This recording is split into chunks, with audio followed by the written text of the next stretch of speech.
বন্ধুরা, আজকে আমি গোবিন্দভোগ চাল ও একটা আম দিয়ে সুস্বাদু ডেজার্ট বানিয়ে দেখাবো। এর জন্য নিয়েছি হাফ কাপ গোবিন্দভোগ চাল। এই চালগুলোকে জল দিয়ে ভালো করে ধুয়ে নেব। ধুয়ে নেওয়ার পর কিছুটা পরিমাণ জল দিয়ে 15 মিনিট ভিজিয়ে রাখবো। 15 মিনিট পর ভিজিয়ে রাখা চালগুলো অল্প জল সমেত মিক্সি জারে নিয়ে নেব। আর নেব কয়েকটা কাজু ও আমন্ড।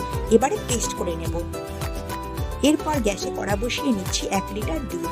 এতে দিচ্ছি ফ্লেভারের জন্য 3টে ফাটিয়ে নেওয়া এলাচ। এখন দুধটাকে একটু ফুটিয়ে নিয়ে চালের পেস্টটাকে দিয়ে দেবো। এবারে কন্টিনিউয়াসলি নাড়াচাড়া করতে হবে। যেহেতু চাল ও বাদামের পেস্ট দেওয়া হয়েছে, তাই খুব তাড়াতাড়ি মিশ্রণটা ঘন হয়ে যাবে। এখন এই মিশ্রণটাকে একটু ফুটিয়ে নিয়ে দিয়ে দেবো হাফ কাপ চিনি, 1 পিঞ্চ লবণ। আবারও একটু ফুটিয়ে নিয়ে মিশ্রণটা নামিয়ে ঠান্ডা করে নেব। এরপর একটা আম ছোট ছোট টুকরো করে কেটে নিয়েছি। এবারে মিক্সি জারে এই আমের টুকরোগুলো নিয়ে স্মুথ পেস্ট বানিয়ে নেব।